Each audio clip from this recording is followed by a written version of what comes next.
Bradesco. Entre nós, você vem primeiro.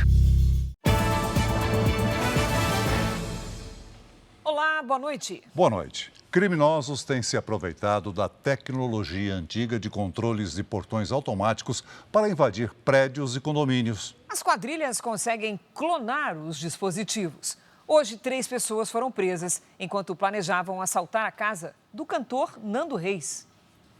A Vila Tranquila, num bairro de alto padrão de São Paulo, seria invadida de madrugada por 3 criminosos, segundo a polícia.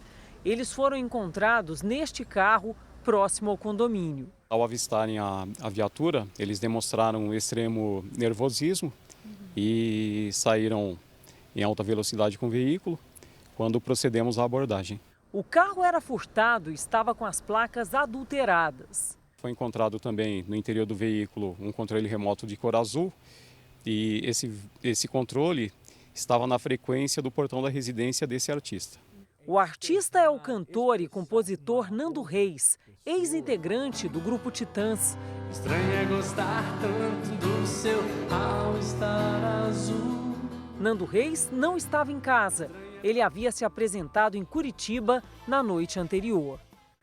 De acordo com a investigação, o controle clonado que estava com suspeitos realmente abria o portão do condomínio.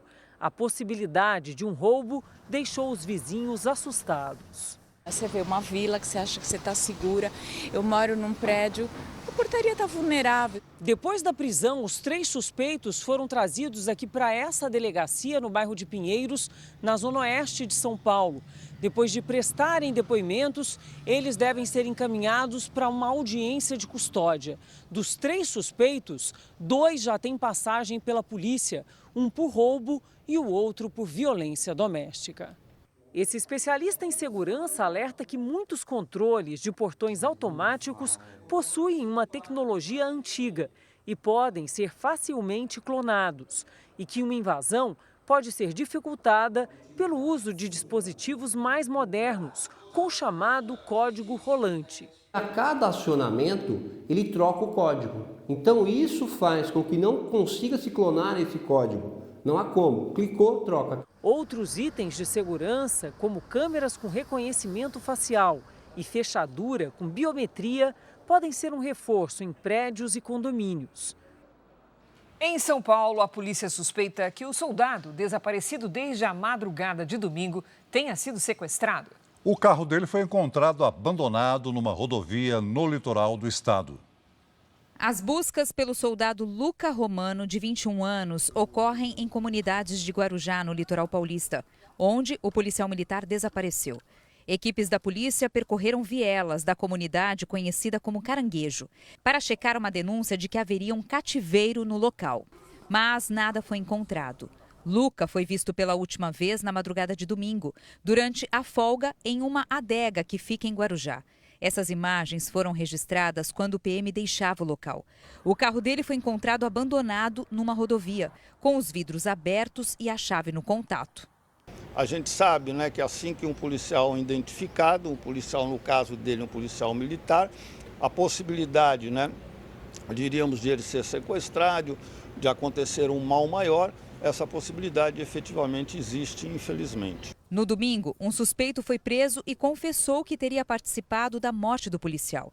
Informação não confirmada pela investigação. Equipes foram até o local indicado pelo homem, mas não encontraram nenhuma pista. O policial militar trabalha na capital paulista, mas costuma frequentar o litoral. Ele está na corporação há 2 anos. É filho e irmão de policiais. O rastreamento do celular do PM indicou 2 localizações, uma comunidade aqui em Guarujá e outra de Santos, o que sugere que estejam andando com um aparelho. Deixar o celular ligado, né, para, digamos assim, despistar, né, a localização, o local onde efetivamente ele poderia estar. Veja agora outras notícias desta segunda-feira. Governo revê meta fiscal para o ano que vem e salário mínimo deve ser de R$ 1.502. Corregedor do Conselho Nacional de Justiça afasta a juíza que substituiu Sérgio Moro na Lava Jato. Telhado de mercado desaba na Grande São Paulo e 11 pessoas ficam feridas. Adolescente tenta fugir da polícia e capota carro com mais de 500 quilos de maconha no Paraná. Justiça determina a devolução do passaporte do empresário Renato Cariani. Começa o primeiro julgamento criminal de um ex-presidente americano. Israel confirma resposta ao ataque aéreo do Irã. E o dia tenso no mercado, dólar fecha no maior valor desde março do ano passado.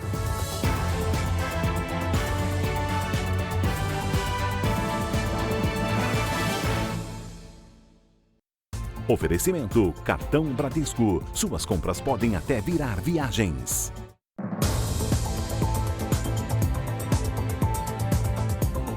A polícia do Rio de Janeiro investiga o atropelamento de 4 pessoas após uma briga na saída de uma festa.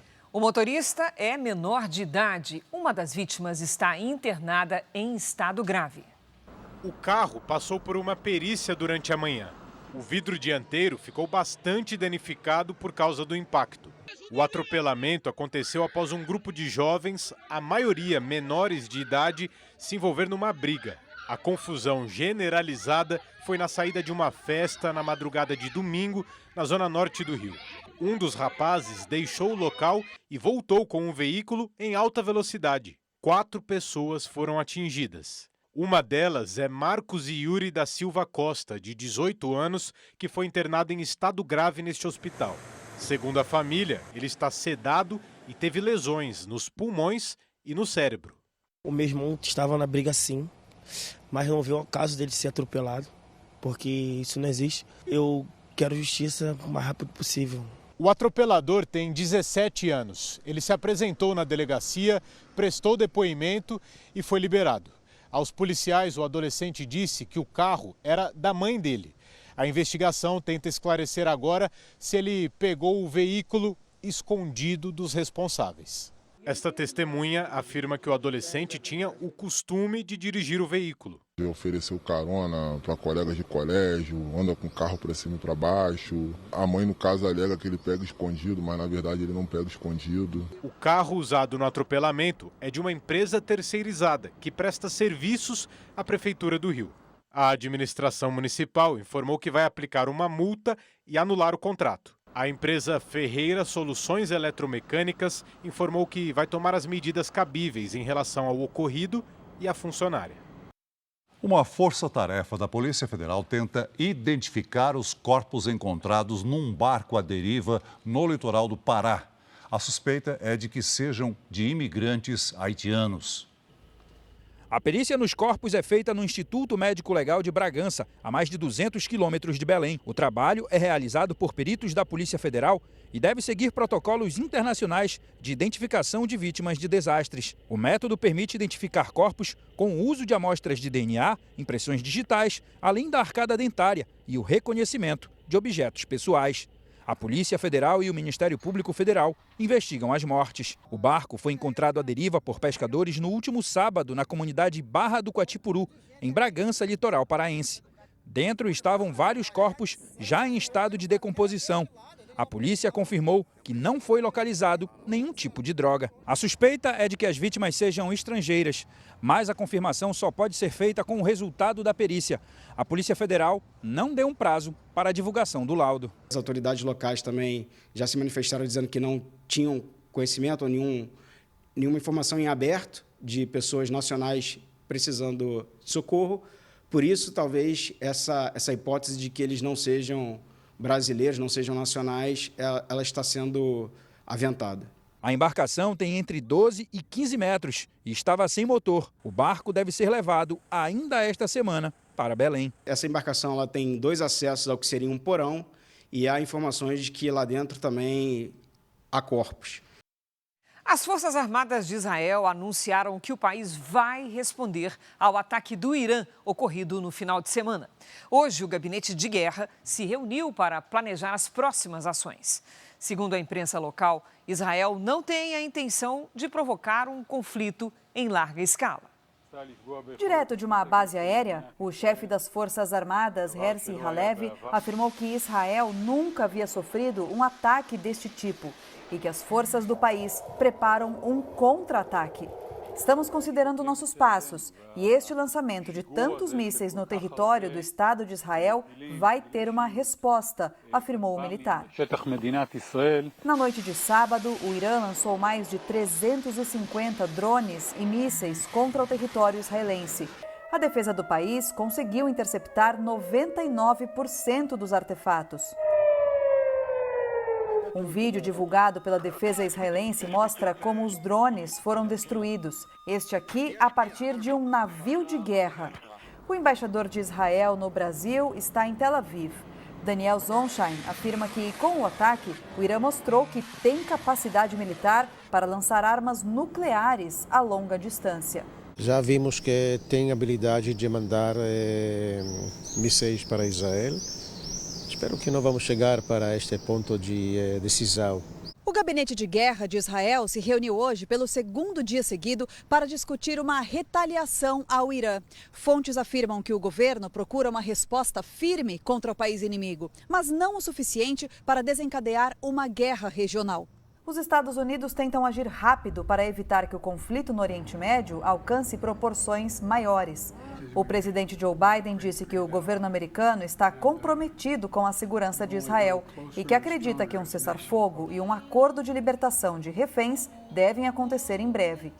Em uma coletiva, um porta-voz do governo do Irã afirmou que o ataque do final de semana foi uma reação legítima e responsável ao bombardeio da embaixada do país na Síria e que o Irã não pretende aumentar a tensão na região. O conflito contra o Irã fez Israel adiar os planos de uma ofensiva terrestre na cidade de Rafah, no sul da faixa de Gaza. O local é considerado o último refúgio dos terroristas do Hamas, que se esconderam em meio a mais de 1 milhão de pessoas refugiadas na cidade. Nesta segunda-feira, um grupo da Confederação Israelita do Brasil, que está em visita a Israel, foi até a região atacada pelo Hamas no sul do país. Um dos pontos visitados foi o local onde aconteceu a festa de música eletrônica invadida pelos terroristas. Imagina aquele grupo de jovens que saíram para uma festa e de repente viram as vidas ceifadas de amigos, de familiares. Eu fiquei realmente muito emocionado, comovido, né? Fernando Lotenberg, que é comissário da Organização dos Estados Americanos para o Monitoramento e Combate ao Antissemitismo, disse que aumentou a discriminação contra o povo judeu em meio ao conflito que começou com a invasão em Israel em 7 de outubro do ano passado. O que acontece é que ocasiões como esta permitem aos antissemitas saírem a público e dizer as coisas que dizem e terem um álibi, terem uma justificativa para colocar de público o seu ódio e o seu intento de discriminação. Líderes mundiais condenaram os ataques iranianos a Israel no final de semana. Ao mesmo tempo, aliados dos dois países buscam soluções para que o conflito não se espalhe pelo Oriente Médio.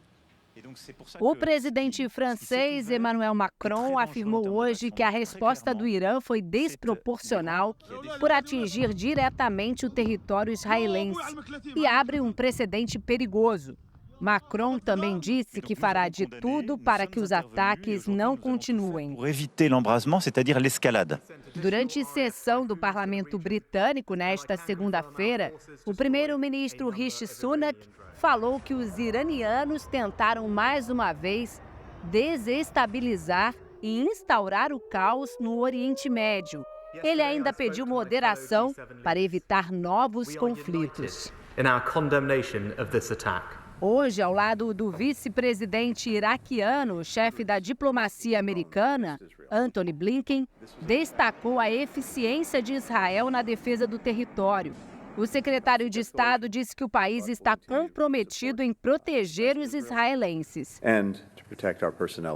Estados Unidos, França e Reino Unido também atuaram para derrubar mísseis e drones lançados na direção de Israel. Ontem, a Rússia manifestou preocupação e pediu moderação aos países. O ministro das Relações Exteriores da China também pediu calma na resolução do conflito. No primeiro dia útil desde os ataques iranianos a Israel, as bolsas aqui da Europa não operaram em uma mesma direção. Enquanto o principal índice do Reino Unido fechou em leve baixa, indicadores da Alemanha, França e Itália registraram uma leve alta. Não houve uma repercussão imediata nas ações, mas se a tensão aumentar, o preço do petróleo vai ser afetado diretamente. O Irã é o quinto maior produtor de petróleo do mundo e uma possível queda na produção levaria a um aumento do valor da venda. Hoje, com o sucesso na resposta de Israel, que interceptou 99% dos mísseis iranianos, as cotações operaram em queda. O ministro das Relações Exteriores, Mauro Vieira, afirmou hoje que o governo brasileiro condena qualquer ato de violência. A declaração foi dada após críticas à nota divulgada no sábado à noite. Em nota, o Brasil externou preocupação, mas não condenou o ataque de mísseis e drones do Irã contra Israel. Nesta segunda-feira, em entrevista ao lado da chanceler argentina Diana Mondino, o ministro afirmou que o país condena todo ato de violência. Nós manifestamos o temor de que o assunto, o início da operação pudesse contaminar outros países, mas isso foi feito à noite, num momento em que não tínhamos, claro, a extensão ou o alcance das medidas. O Brasil condena sempre qualquer ato de violência e o Brasil conclama sempre o entendimento entre as partes. Veja a seguir. Governo prevê salário mínimo de R$ 1.502 em 2025. 2 pessoas são mortas em tiroteio dentro de casa de festas no Rio de Janeiro. Começa o julgamento de um dos 4 processos criminais contra o ex-presidente Donald Trump.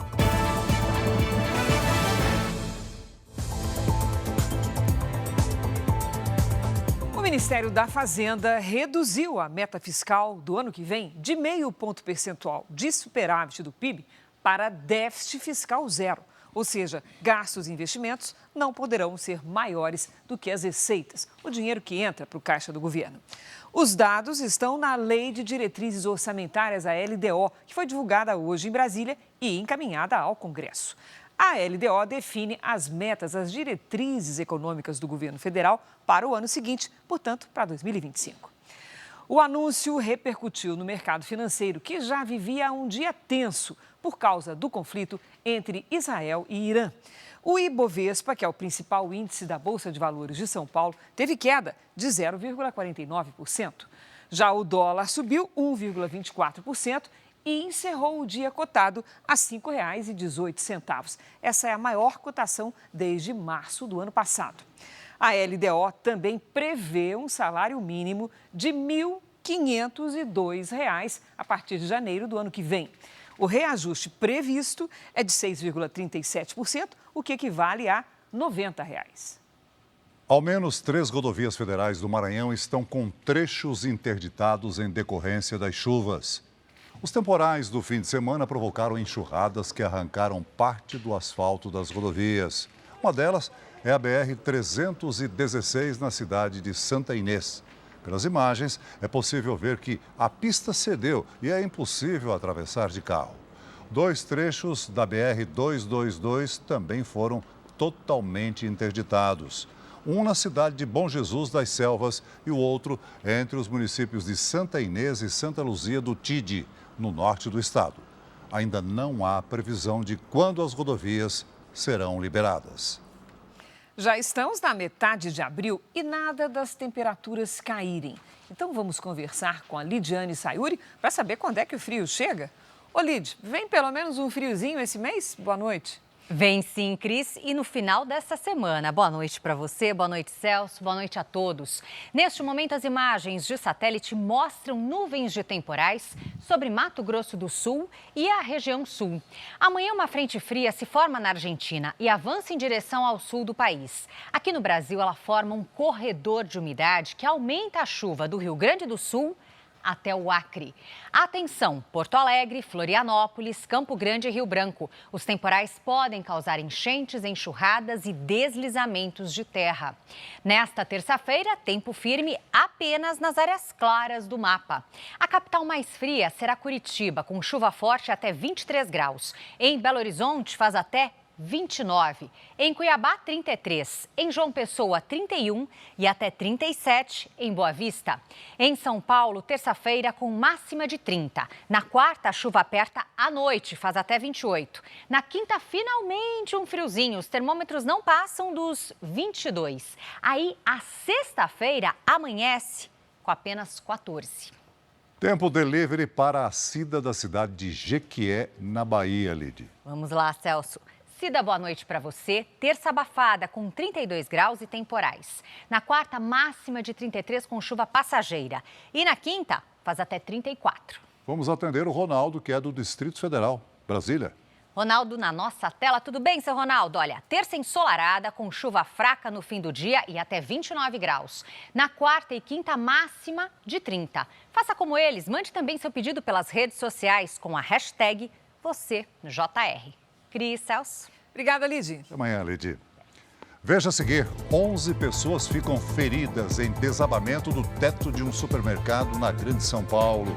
Em 16 anos, o número de áreas dominadas por grupos criminosos mais que dobrou no Rio de Janeiro. Medicamento receitado para dor de garganta quase mata piloto de moto velocidade.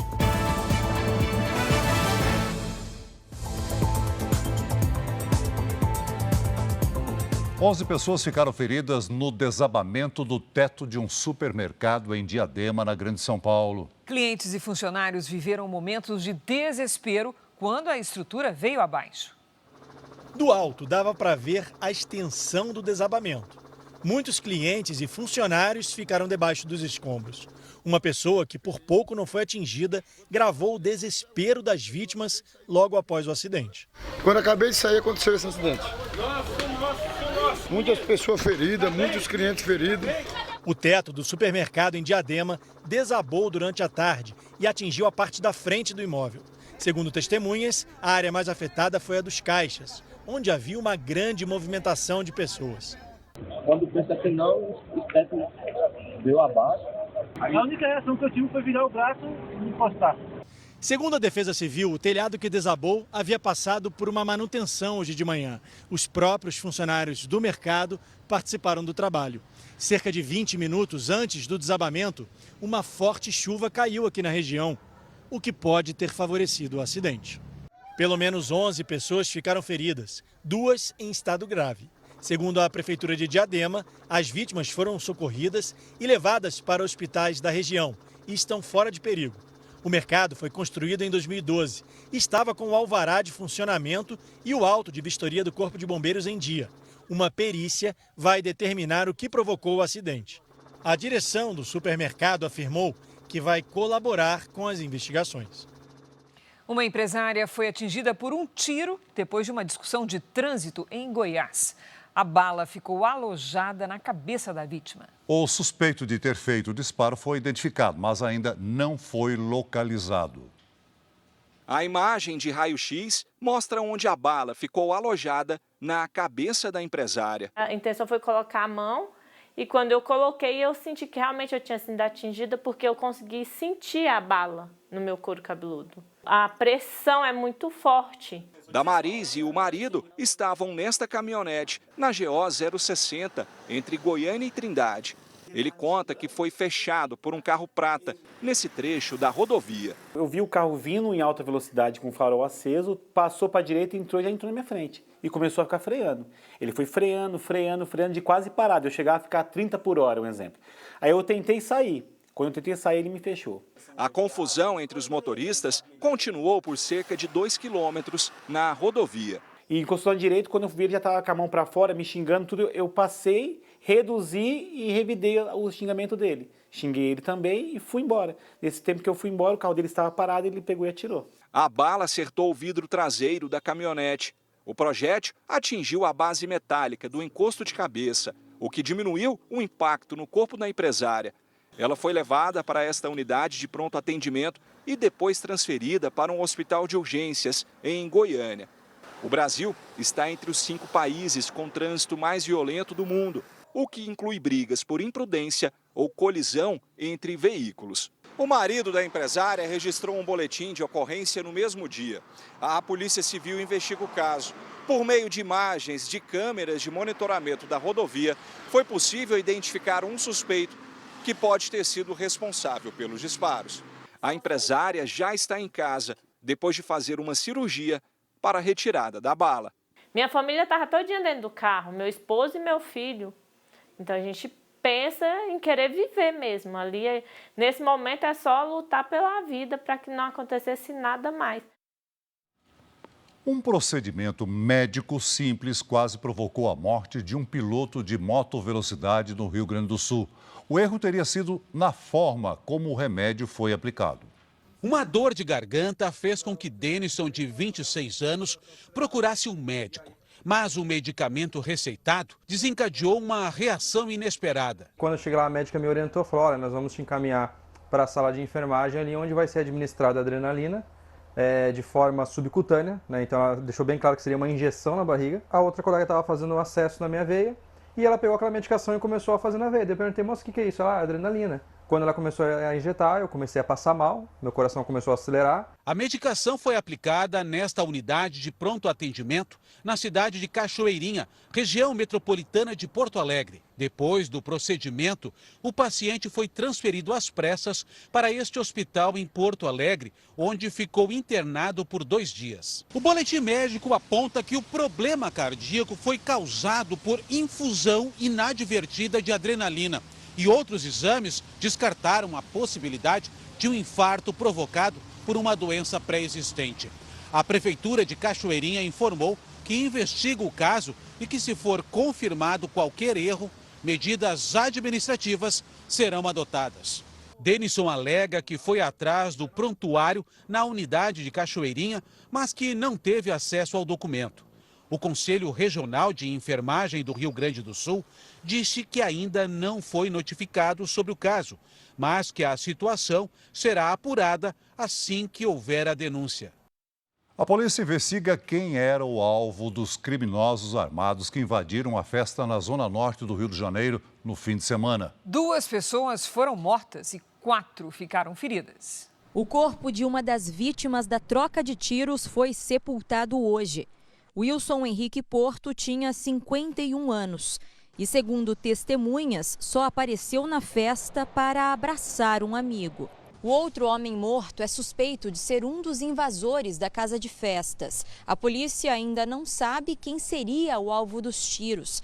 Pelas investigações, o grupo invasor é de uma comunidade na Zona Oeste, responsável por boa parte das tentativas de expansão territorial do Comando Vermelho, maior facção criminosa do Rio. Câmeras de segurança registraram o momento em que 5 criminosos armados desceram de um carro. Eles fizeram disparos em frente ao salão de festas em Bento Ribeiro, na zona norte do Rio. Outras imagens mostram o tumulto do lado de dentro da casa. Um homem com registro de colecionador de armas reagiu e trocou tiros com os criminosos. Ele foi baleado e caiu ao lado de uma piscina onde crianças se divertiam. Depois, um tiro atingiu um dos invasores, que saiu rastejando do salão. No lado esquerdo do vídeo, um policial militar sentado em uma cadeira também foi baleado 6 vezes. O PM está hospitalizado em estado grave. Graças a Deus ele não vai precisar fazer cirurgia agora de imediato, mas posteriormente para frente vai precisar sim, mas vai estar mais estabilizado, mais pé no chão, vai dar tudo certo. O JR te ajuda com as principais dúvidas sobre a dengue. A dengue só existe no verão? A resposta é não. A doença é registrada durante todo o ano, mas os números aumentam durante o verão em decorrência do calor e das chuvas. Temperaturas muito altas favorecem a eclosão dos ovos, que dão origem a milhares de novos mosquitos. E no período chuvoso, o acúmulo de água faz com que a proliferação do Aedes aegypti se intensifique. JR de olho na dengue. O corregedor federal do Conselho Nacional de Justiça, Luiz Felipe Salomão, afastou a juíza Gabriela Hart da magistratura. A juíza substituiu Sérgio Moro na 13ª Vara Federal de Curitiba, que julgou os processos da Lava Jato na primeira instância. O corregedor também determinou o afastamento das funções do juiz federal Danilo Pereira Júnior e dos desembargadores federais Carlos Eduardo Thompson Lenz e Loraci Flores de Lima, do Tribunal Regional Federal da 4ª Região, em Porto Alegre. Todos são acusados de irregularidades na condução dos processos da Lava Jato. A Associação dos Juízes Federais do Brasil considerou inadequado o afastamento da juíza Gabriela Hart e dos outros 3 desembargadores e afirmou que a retirada dos desembargadores da atuação no judiciário seria de competência do plenário do CNJ, o Conselho Nacional de Justiça, e não de um só ministro ou apenas pelo corregedor. A juíza Gabriela Hart e o juiz Danilo Pereira Júnior não vão se pronunciar sobre a decisão do CNJ. Até o momento, os desembargadores Eduardo Thompson e Loraci Flores não se manifestaram. O sistema de compartilhamento de informações bancárias, conhecido como Open Finance ou Finanças Abertas, tem uma mudança importante a partir de hoje. Quem vai contar para a gente toda essa história é a Patrícia Lages. Oi, Paty, boa noite. Explica para a gente o que significa essa mudança, por favor. Vamos lá, Cris. Boa noite para você, boa noite, Celso, e boa noite para você de casa. Atualmente, o sistema financeiro aberto permite que os bancos compartilhem dados dos clientes entre as instituições. Todas as movimentações financeiras de uma pessoa física ou jurídica criam o seu histórico financeiro. Isso vai desde pagamento de contas, tipos de cartão e limites, os seguros, os empréstimos, os financiamentos e também os investimentos. Esses dados todos são sigilosos, mas ao optar pelo Open Finance, o cliente autoriza que alguns dados desse histórico sejam compartilhados com outras instituições. O que muda é o prazo de compartilhamento dessas informações. Antes, era de, no máximo, 12 meses. Depois disso, era necessário pedir renovação diretamente ao cliente. Mas, a partir de hoje, o prazo será por tempo indeterminado, sendo que o cliente pode solicitar o cancelamento dessa autorização a qualquer momento. Paty, quais seriam as vantagens e as desvantagens de se optar por esse sistema de financeiro aberto? Vamos ver aqui, Cris. O objetivo do Open Finance é que as instituições tenham mais informações para poder oferecer produtos e serviços de acordo com o perfil do cliente. Uma das vantagens citadas pelo Banco Central é a redução do tempo de abertura de conta, de 32 horas para pouco mais de 2 horas. Por outro lado, a ampliação da exposição dos dados pode gerar maior risco de vazamento de informações. Por isso, é preciso ficar atento e optar por bancos mais seguros. Cris, Celso. Obrigada, Paty. Veja a seguir. Adolescente tenta escapar da polícia e capota o carro. Dentro do veículo havia mais de 500 quilos de maconha. Justiça devolve o passaporte do empresário Renato Cariani, réu no processo de venda de produtos químicos para o crime organizado. Presidente Lula lança programa Terra da Gente para a reforma agrária em meio à intensificação de invasões pelo MST.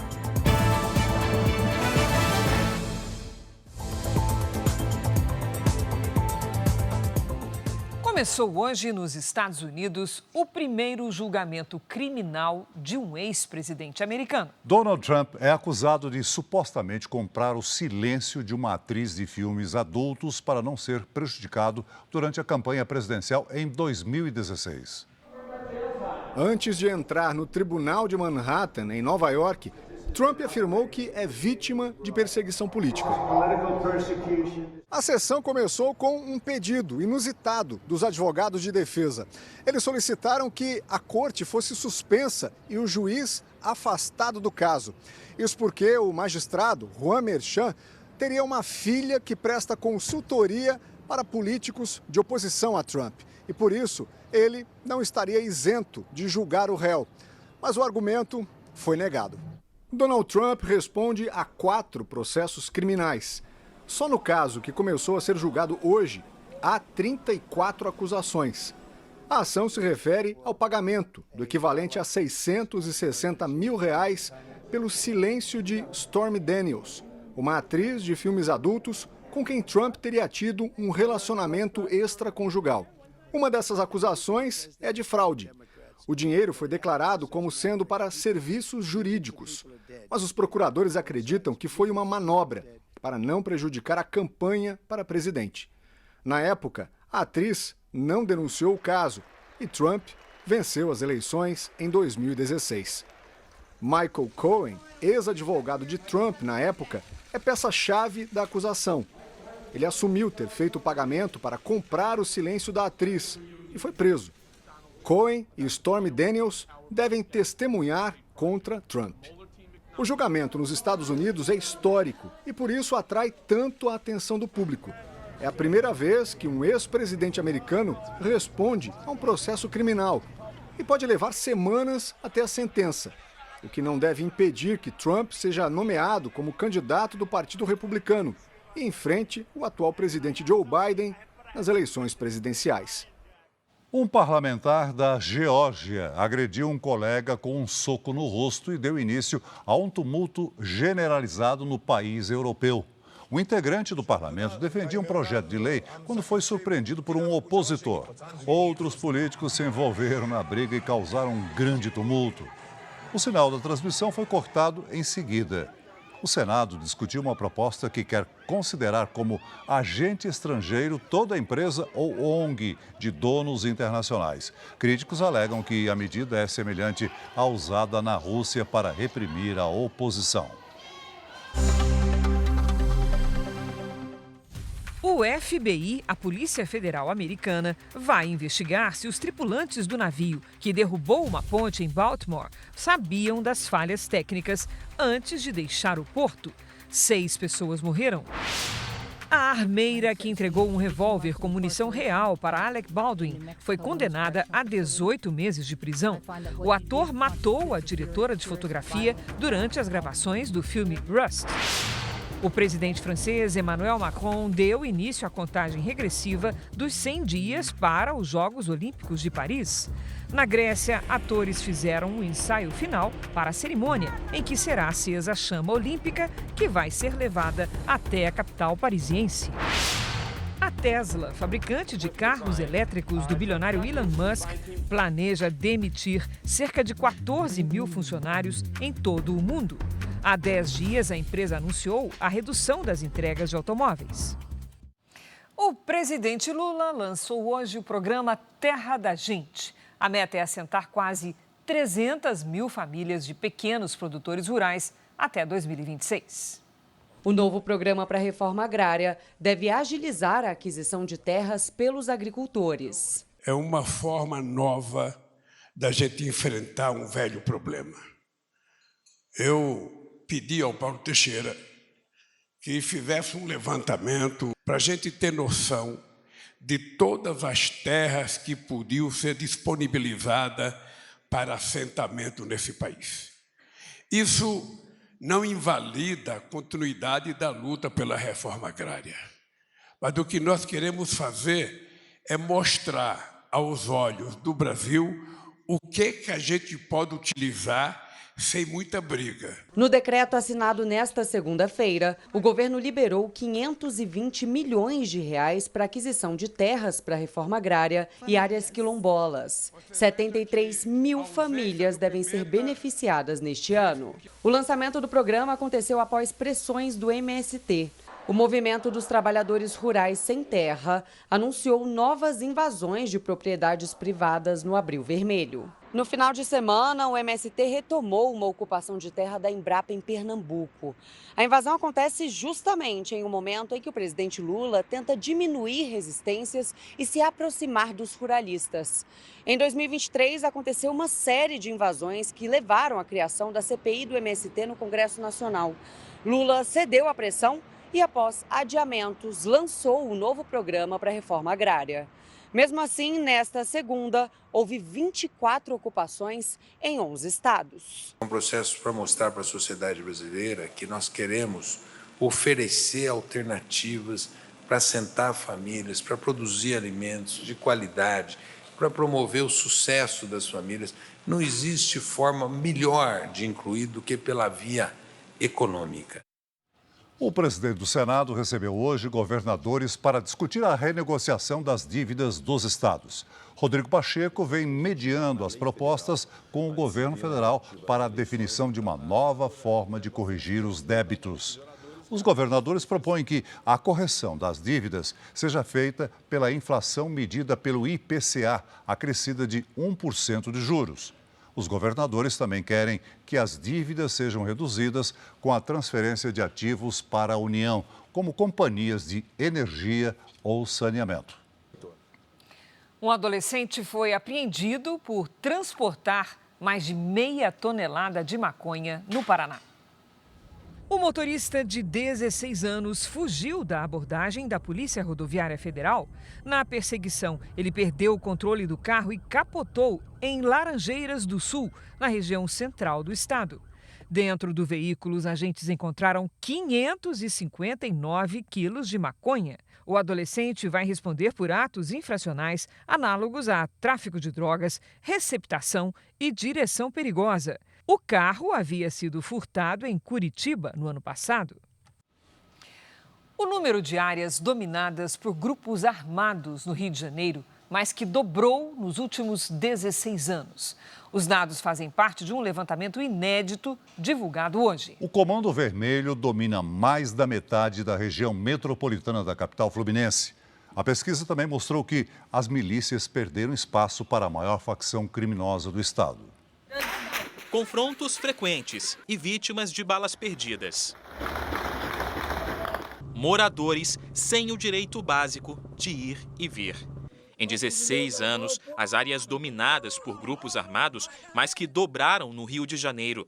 Em 2008, menos de 9% da região metropolitana estavam sob a influência de criminosos. Em 2023, o índice passou para 18%. No período, o CV, maior facção criminosa do Rio, cresceu quase 90%.